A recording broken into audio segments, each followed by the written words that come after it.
Algues noires, algues vertes. Les poissons nagent et les algues glissent.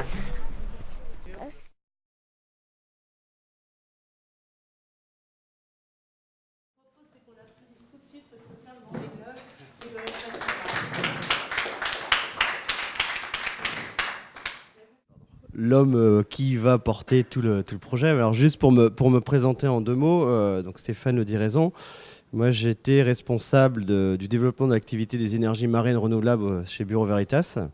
Donc je dis était, bien que je sois encore dans l'effectif salarié, puisque il y a un an, en janvier 2016, j'ai mis cette activité entre parenthèses, puisque en parallèle de cette vie d'ingénieur, j'étais navigateur depuis de nombreuses années. Et j'ai eu l'opportunité, ou plutôt j'ai construit un projet de participation au Vendée Globe. Donc Vendée Globe, pour s'il y en a qui ne connaissent pas, c'est le tour du monde à la voile, en solitaire, sans escale, sans assistance. Donc effectivement, parmi les partenaires, j'ai Bureau Veritas, qui est mon employeur depuis maintenant 8 ans, qui s'est intéressé évidemment à ce projet, qui était un lien assez direct avec mon activité dans les énergies renouvelables. Puisque, comme vous le savez, le vent, je pense, est une des premières ressources qui a dû être utilisée par l'homme en tant qu'énergie renouvelable. Ça fait bien longtemps qu'on avance à la voile poussé par le vent. Voilà. Donc le lien sur le Vendée Globe est encore plus évident, puisque n'ayant pas de possibilité de s'arrêter, de se ravitailler, il faut être absolument autonome en production d'énergie pendant presque 3 mois. Même si dans mon cas, la course s'est achevée un peu plus tôt que prévu au large de la Tasmanie, ça faisait quand même plus de 50 jours passés en mer. Et il n'y a pas si longtemps que ça, il y a 8 ans, Michel Desjoigneaux remporte le Vendée Globe en utilisant de l'énergie fossile. Il a 200 litres de gasoil au départ et une génératrice, 2 alternateurs qui lui permettent de produire son énergie. Aujourd'hui, ça viendrait à l'idée à personne en course au large d'utiliser l'énergie fossile, tant on arrive à exploiter les énergies renouvelables. Donc évidemment, c'est à une échelle micro, mais c'est quand même porteur de nombreux espoirs, puisque si aujourd'hui on s'est supplanté à cette échelle-là les énergies fossiles, avec un plus grand confort d'utilisation et une plus grande capacité à produire de l'énergie, c'est que quelque part, on doit être capable de le faire à plus grande échelle. Même si je prends des raccourcis, évidemment, ça ne se fait pas un coup de baguette magique, il y a des verrous à faire sauter. Mais c'est quand même assez remarquable quand on travaille dans cette activité et qu'on avance poussé par le vent et qu'on produit de l'énergie grâce à l'avancée du bateau. On se dit que décidément, il y a quand même quelque chose à creuser dans cet axe. Donc ça va tout à fait en phase avec ce que disait Antoine sur le mix des énergies. Moi, je pense que vraiment que la solution de demain, ce que j'ai pu voir au travers de mes activités au sein de Bureau Veritas, c'est un mix énergétique, évidemment, avec différentes sources, l'éolien, le solaire, l'hydrolien, et d'autres à venir peut-être. Et puis aussi un mix en termes d'échelle. Je suis convaincu que les énergies renouvelables se conjuguent avec des projets de différentes tailles. Bon, tu l'as extrêmement bien présenté en termes de... Il y a l'échelle industrielle pour l'hydrolien, mais je pense que ce serait très réducteur de regarder que sous cet angle. Il y a évidemment le fluvial, qui peut intéresser des collectivités, des échelles beaucoup plus petites. Et puis je pense qu'il y a encore une échelle encore un peu plus petite. Alors dans l'hydrolien, pour ceux qui habitent au bord de cours d'eau ou de choses comme ça. Et puis aussi pour l'éolien, mais si ce n'est pas le sujet du jour. Donc je suis assez convaincu que dans les décennies à venir, on verra de plus en plus l'émergence de production individuelle d'énergie. On le voit avec les panneaux solaires pour les chauffe-eau. Je suis sûr que les maisons littorales gagneront à être équipées dans le futur d'éoliennes, et les maisons au bord d'estuaires ou de rivières pourront éventuellement avoir des petites hydroliennes. C'est, je pense, déjà possible, parce que ces technologies-là, à cette échelle, existent, fonctionnent. Et personnellement, j'y réfléchis pour mon habitat, et je suis convaincu aussi que c'est une source du développement aux échelles qui nous intéressent plus aujourd'hui, industrielles, ou en tout cas à l'échelle de projets portés par des entreprises, mais ce sont des PME, puisque ça contribuera à l'acceptation de ces projets pour la population au sens large. Et comme on le sait tous, on a besoin des initiatives politiques et gouvernementales pour doper la croissance de cette activité, pour sécuriser les investissements et permettre aux industriels d'avoir une bonne visibilité.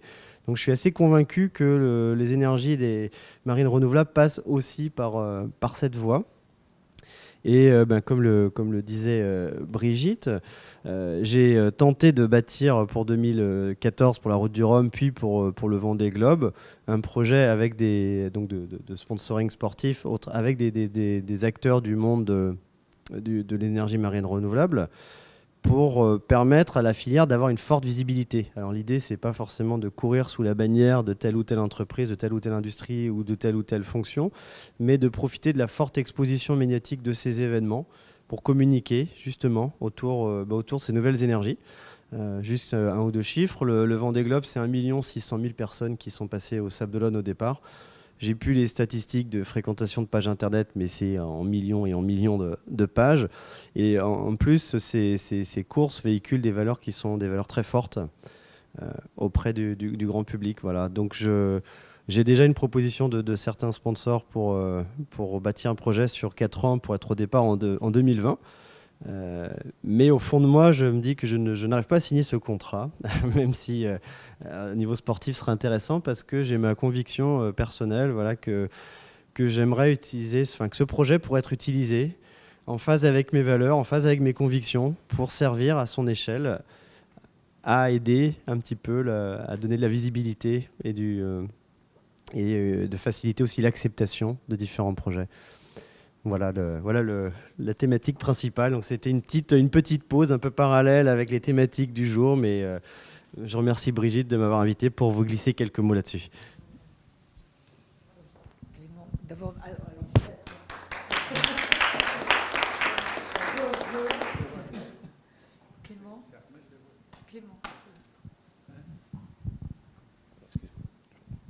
Oui, bonjour, Clément Dupont de Stratégie Mer et Littoral, donc, qui ont participé à l'organisation.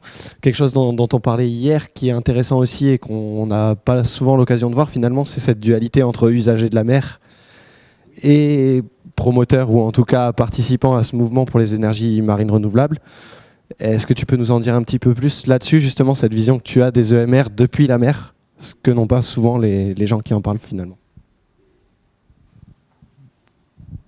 Alors effectivement, je pense que c'est un vrai sujet. Moi, j'ai acheté mon bateau en Pologne. Enfin, il était sponsorisé avant par Energa. Donc, je suis allé le chercher à Gdansk et j'ai fait le tour de la mer Baltique, puis de la mer du Nord, puis la Manche, avant d'arriver en Bretagne.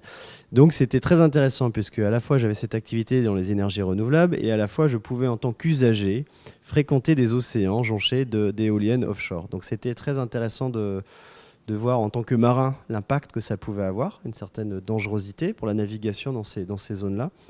Et ça m'a permis de réaliser à quel point l'intégration, en tout cas à l'échelle de ces projets, serait compliquée sur notre littoral sous ces formes-là. Ça ne veut pas dire que ce n'est pas faisable, loin de là, mais qu'il va vraiment falloir intégrer d'autres activités que sont évidemment la pêche, la marine militaire, puisqu'il y a des projets par Magrois pour qui ça pose un certain nombre de soucis. Et puis aussi l'activité de plaisance, qui est loin d'être négligeable chez nous, puisque c'est même une industrie. Et pas très loin d'ici, il y a la péniche de la Fédération des industries nautiques pour qui j'ai travaillé au tout début de ma carrière. Et comme vous le savez, les industries nautiques sont des industries importantes en France.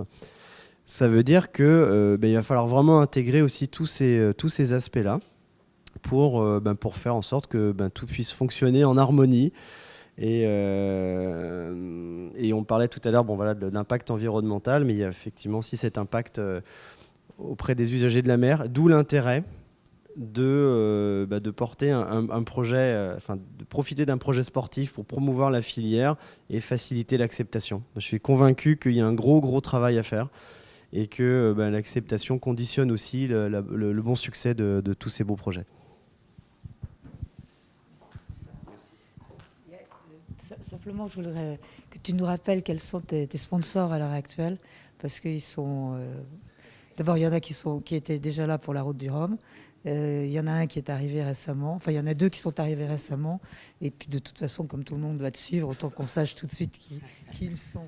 Alors, je ne sais pas encore quel sera mon partenaire principal pour la suite, mais bon, là, c'était historiquement Bureau Veritas qui m'a suivi depuis 2010 et qui m'a accompagné sur ce Vendée Globe. C'était pas le plus gros budget, mais c'était le premier, donc ce qui m'a permis de lancer l'histoire.